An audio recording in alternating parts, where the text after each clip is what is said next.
നേർവീതി പ്രഭാഷണ പരമ്പരയിലേക്ക് ഏവർക്കും സ്വാഗതം. സുവിശേഷകൻ കുഞ്ഞുമോൻ തോട്ടപ്പള്ളി ഇപ്പോൾ നിങ്ങളുമായി ദൈവവചനം പങ്കുവയ്ക്കുന്നു. ശ്രദ്ധിച്ചാലും.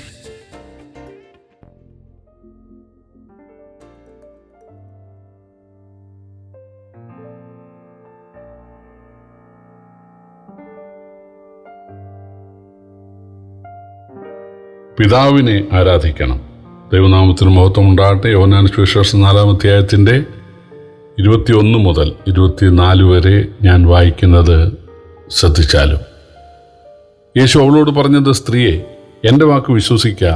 നിങ്ങൾ പിതാവിനെ നമസ്കരിക്കുന്നത് ഈ മലയിലുമല്ല യെരുശലേമിലുമല്ല എന്നുള്ള നാഴിക വരുന്നു.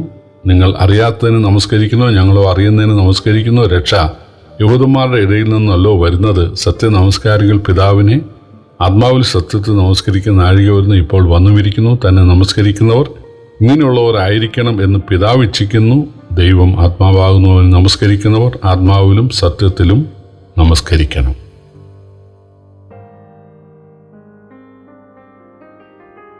യേശു ശമരിയ സ്ത്രീയോട് ഭർത്താവിനെ വിളിച്ചുകൊണ്ട് വരിക എന്ന് പറഞ്ഞപ്പോൾ, എനിക്ക് ഭർത്താവില്ലെന്ന് പറഞ്ഞു. യേശു പറഞ്ഞു, നീ പറഞ്ഞ ഉത്തരം ശരി.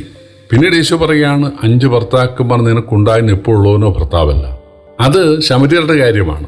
അവർക്ക് 5 ദേവന്മാരുണ്ടായിരുന്നു. ആ ദേവന്മാരുടെ പേരുകളൊക്കെ ബൈബിളിൽ എഴുതിയിട്ടുണ്ട്.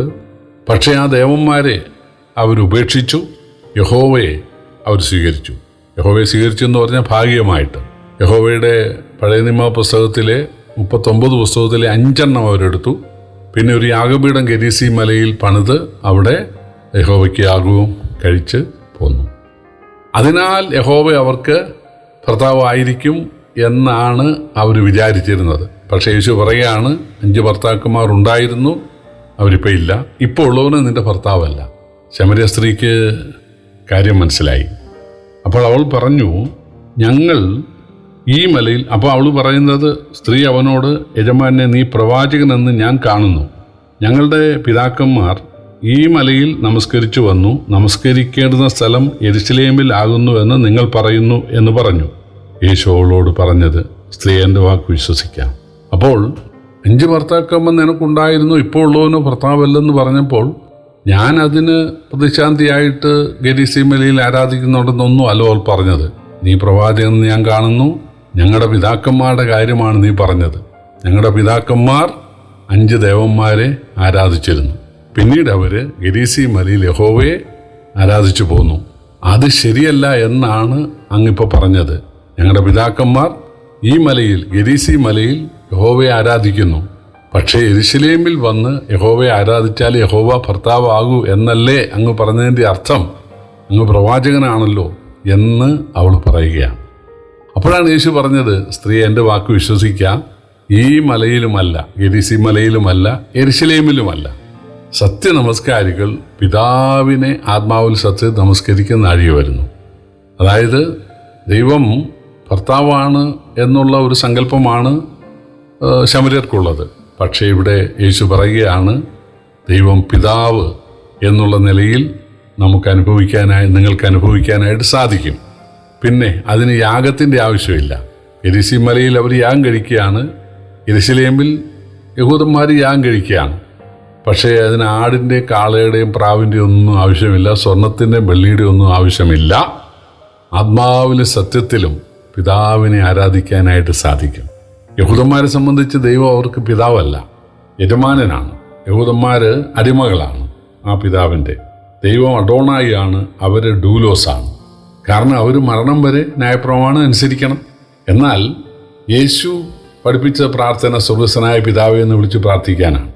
അതായത് ദൈവത്തെ നമുക്ക് പിതാവായിട്ട് അനുഭവിക്കാൻ, ആസ്വദിക്കുവാൻ സാധിക്കും. അതാണ് യേശു പഠിപ്പിച്ചത്. യേശു അതിനാണ് വന്നത്. നമ്മളത് യോഹന്നാൻ 1:12 വായിച്ചു. അവനെ കൈകൊണ്ട് അവൻ്റെ നാമത്തിൽ വിശ്വസിക്കുന്ന ഏവർക്കും ദൈവം മക്കളാകാൻ ദൈവം അധികാരം നൽകിയിരിക്കുന്നു. മക്കളെങ്കിലും അവകാശികളല്ലേ? ഒറ്റ നിമിഷം കൊണ്ട് അവകാശിയാകുകയാണ്. മുടിയനായ പുത്രൻ ഒറ്റ നിമിഷം കൊണ്ടാണ് അവകാശിയായത്. അതുപോലെ കുരിശിലെ കള്ളൻ ഒറ്റ നിമിഷം കൊണ്ടാണ് അവകാശിയായത്. അതുപോലെ നമുക്ക് ഒറ്റ നിമിഷം കൊണ്ട് ദൈവത്തിൻ്റെ മക്കളാകാനായിട്ട് സാധിക്കും. ഒറ്റ നിമിഷം കൊണ്ട് ദൈവം നമ്മുടെ പിതാവായിട്ട് മാറുകയാണ്. പിതാവായിട്ട് മാറിക്കഴിഞ്ഞാൽ പിന്നെ നമ്മൾ മരണം വരെ പിതാവിനെ അനുസരിച്ചുകൊണ്ടേയിരിക്കണമെന്നുള്ള യഹൂദ രീതിയല്ല. ഭൂമിയിലുള്ള ഏതെങ്കിലും ഒരു അപ്പൻ രാവിലെ എഴുന്നേറ്റ് മക്കൾ ചെയ്യേണ്ട ആ ഡ്യൂട്ടി എല്ലാം പറയുകയാണോ? മൂത്തയാൾ ഇന്നത് ചെയ്യണം, രണ്ടാമത്തെ ആൾ ഇന്നത് ചെയ്യും, മൂന്നാമത്തെ ഇന്നത് ചെയ്യണം, അങ്ങനെയല്ലല്ലോ. അല്ല. രാവിലെ ചെന്ന് മക്കൾ ചോദിക്കാറുണ്ടോ ഞാൻ ഇന്ന് എന്താ ചെയ്യേണ്ടത്? അതുമില്ല.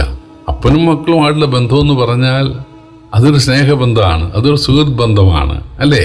അതാണ് നമുക്ക് ദൈവവുമായിട്ടുണ്ടാകുന്നത്. ദൈവവുമായിട്ട് നമുക്കൊരു ആത്മബന്ധം, ഒരു സുഹൃത്ത് ബന്ധം, ദൈവവുമായിട്ട് നമുക്കൊരു പിതൃപുത്ര ബന്ധം, ദൈവവുമായിട്ട് ഒരു ഇൻറ്റിമസി, ഭയമില്ലാതെ സന്തോഷത്തോടെ കഴിയാനുള്ള ഒരു സാവകാശം ഉണ്ടാകുകയാണ്. പിന്നെ കാളയും ആടിനെയും വലിച്ചുകൊണ്ടൊന്നും പോകേണ്ടതായിട്ടില്ല. വസ്തുവുമായ ഒന്നും വേണ്ട. ആത്മാവിലും സത്യത്തിലും പിതാവിനെ ബഹുമാനിക്കുക, പിതാവിനോട് ആദരവ് പുലർത്തുക, അങ്ങനെയുള്ള ഒരു കാലം വരുന്നു. അതാണ് യേശു ശമരിയ സ്ത്രീയോട് പറഞ്ഞത്. അത് ആർക്കാണ്? ശമരിയർക്കും യഹൂദന്മാർക്കും എല്ലാവർക്കും ദൈവമക്കളായി. അങ്ങനെ യോഹന്നാൻ 1:12 വായിച്ച് അവനെ കൈക്കൊണ്ട് അവൻ്റെ നാമത്തിൽ വിശ്വസിക്കുന്ന ഏവർക്കും ദൈവമക്കളാകാൻ ദൈവം അധികാരം നൽകിയിരിക്കുന്നു. അങ്ങനെ ഒരു കാലം ഉണ്ടാകാൻ പോകുന്നു എന്നാണ് യേശു പറഞ്ഞത്. ഇവിടെ ശമരിയ സ്ത്രീയോട് അത് പറയുകയാണ്. ദൈവം പിതാവാകുന്ന, ഭർത്താവല്ല, ദൈവം പിതാവാകുന്ന ഒരു കാലം ഉണ്ടാകാൻ പോകുന്നു.